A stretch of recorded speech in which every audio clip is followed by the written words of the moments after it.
आप याद कीजिए 4 दशकों तक OROP one rank one pension को लेकर कैसे सैनिक परिवारों से झूठ बोला गया, लेकिन मोदी ने ओआरओपी लागू करने की गारंटी दी थी और उस गारंटी को बड़े शान के साथ पूरा भी कर दिया।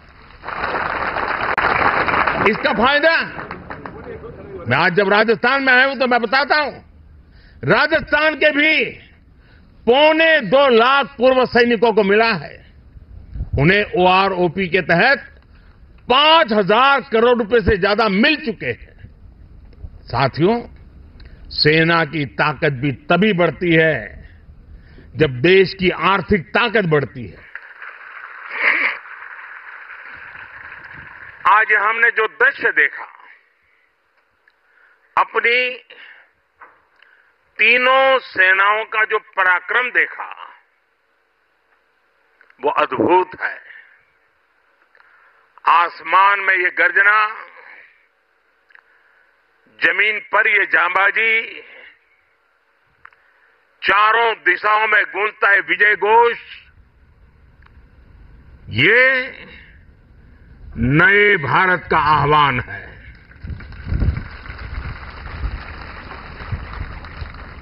आज हमारा पोखरण एक बार फिर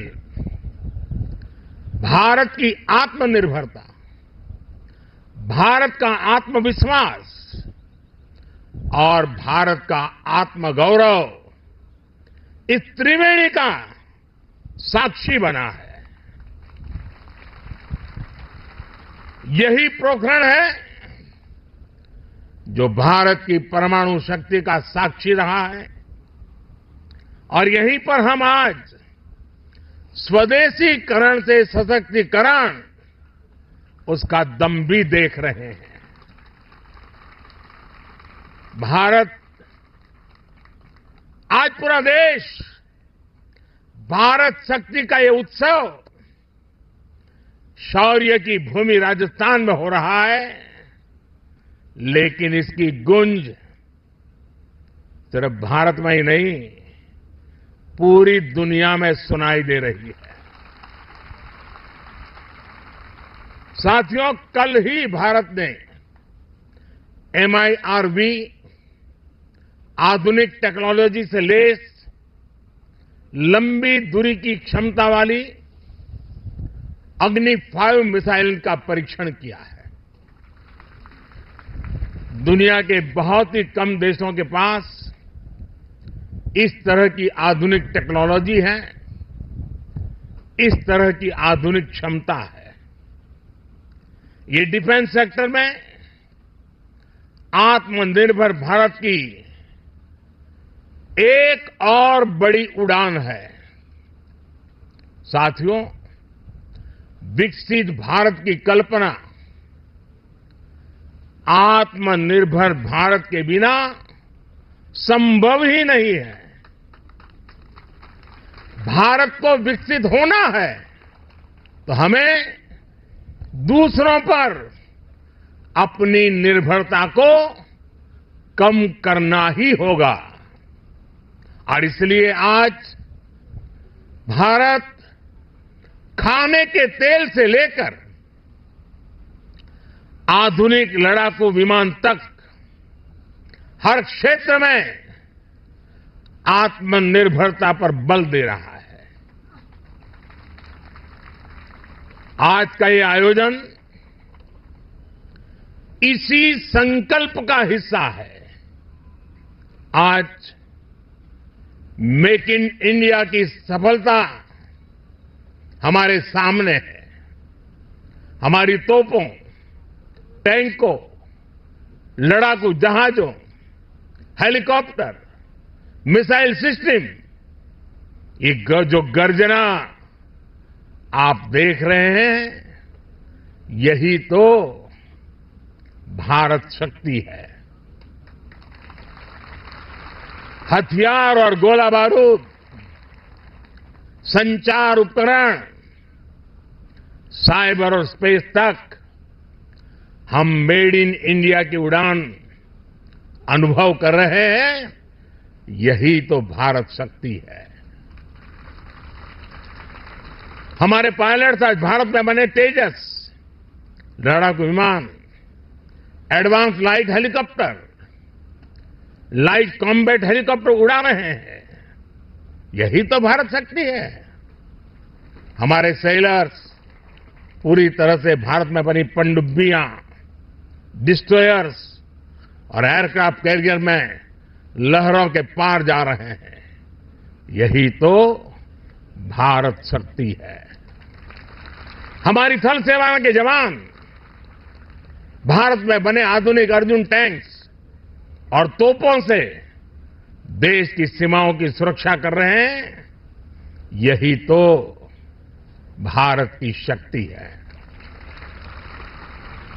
साथियों, बीते 10 वर्षों में हमने देश को रक्षा क्षेत्र में आत्मनिर्भर बनाने के लिए एक के बाद एक बड़े कदम उठाए हैं। हमने पॉलिसी स्तर पर नीति विषयक सुधार किया, रिफॉर्म्स किए।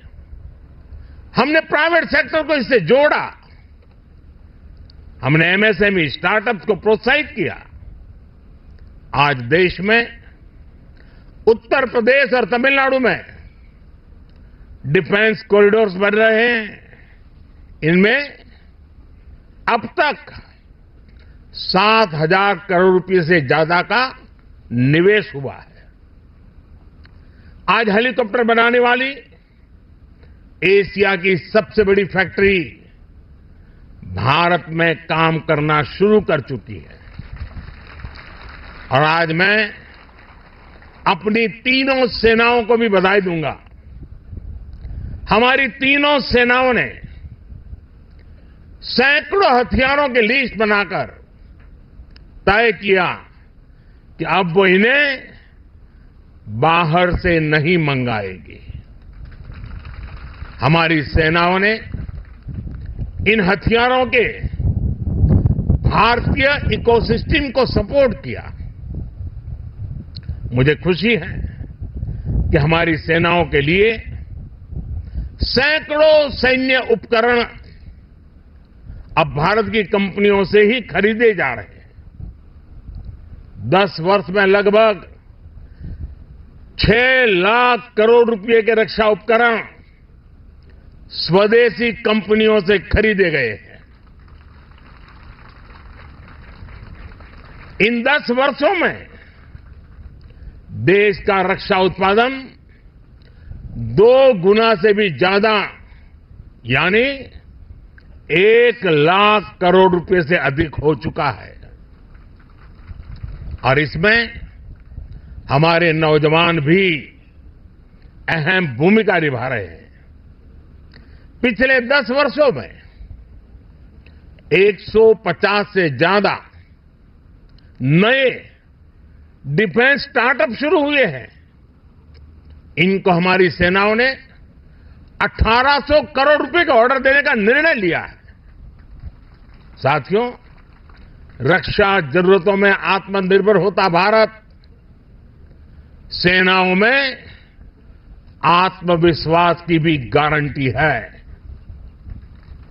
युद्ध के समय जब सेनाओं को पता होता है कि जिन हथियारों का वो इस्तेमाल कर रही है वो उनके अपने हैं, वो कभी भी कम नहीं पड़ेंगे, तो सेनाओं की ऊर्जा कई गुना बढ़ जाती है।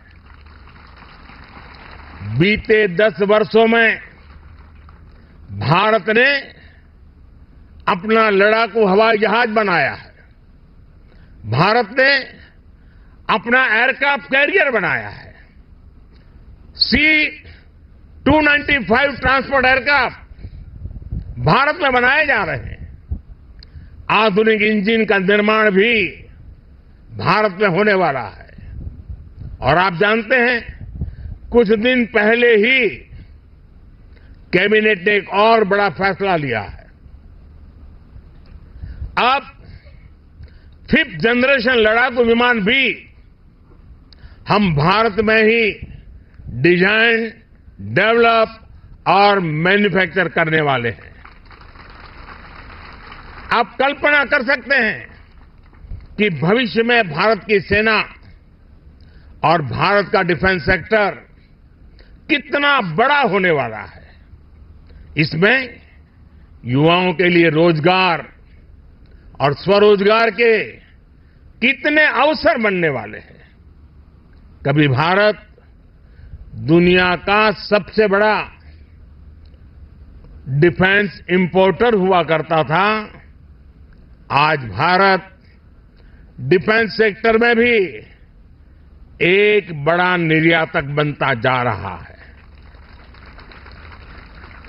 आज भारत का डिफेंस एक्सपोर्ट 2014 की तुलना में 8 गुना से ज्यादा बढ़ चुका है।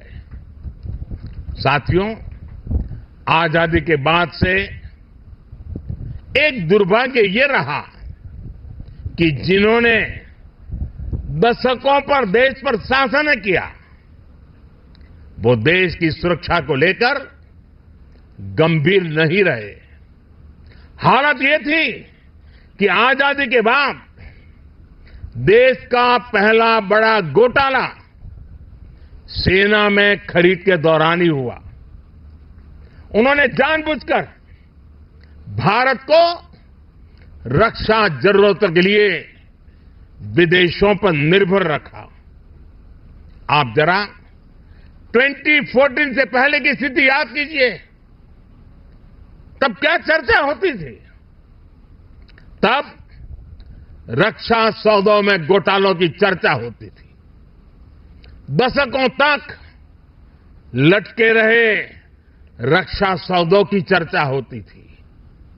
सेना के पास इतने दिनों का गोला बारूद बचा है, ऐसी चिंताएं सामने आती थी।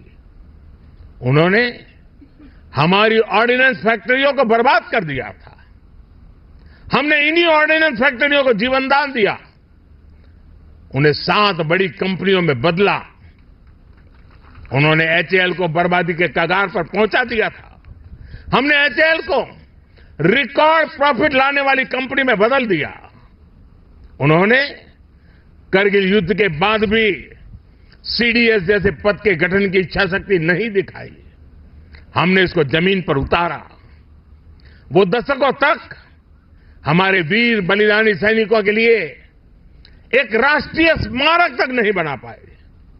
ये कर्तव्य भी हमारी ही सरकार ने पूरा किया। पहले की सरकार तो हमारी सीमाओं पर आधुनिक इंफ्रास्ट्रक्चर बनाने से भी डरती थी। लेकिन आज देखिए, एक से एक आधुनिक रोड, आधुनिक टनल हमारे सीमावर्ती क्षेत्रों में बन रही है। साथियों, मोदी की गारंटी का मतलब क्या होता है, ये हमारे सैनिक परिवारों ने भी अनुभव किया है। आप याद कीजिए, 4 दशकों तक OROP, one rank one pension को लेकर कैसे सैनिक परिवारों से झूठ बोला गया। लेकिन मोदी ने ओआरओपी लागू करने की गारंटी दी थी और उस गारंटी को बड़े शान के साथ पूरा भी कर दिया। इसका फायदा मैं आज जब राजस्थान में आया हूं तो मैं बताता हूं, राजस्थान के भी 2.25 लाख पूर्व सैनिकों को मिला है। उन्हें ओआरओपी के तहत 5,000 करोड़ रुपए से ज्यादा मिल चुके हैं। साथियों, सेना की ताकत भी तभी बढ़ती है जब देश की आर्थिक ताकत बढ़ती है। बीते 10 वर्षों के अथक और ईमानदार प्रयासों से हम दुनिया की 5वीं बड़ी आर्थिक ताकत बने, तो हमारा सैन्य सामर्थ्य भी बढ़ा है। आने वाले वर्षों में जब हम दुनिया की 3री बड़ी आर्थिक ताकत बनेंगे, तो भारत का सैन्य सामर्थ्य भी नई बुलंदी पर होगा और भारत को 3री बड़ी आर्थिक ताकत बनाने में राजस्थान की बहुत बड़ी भूमिका होने वाली है। विकसित राजस्थान विकसित सेना को भी उतनी ही ताकत देगा। इस विश्वास के साथ भारत शक्ति के सफल आयोजन की फिर से एक बार मैं आप सबको और तीनों सेनाओं के द्वारा संयुक्त प्रयास को हृदय की गहराई से बहुत बहुत बधाई देता हूं। मेरे साथ बोलिए, भारत माता की, भारत माता की, भारत माता की।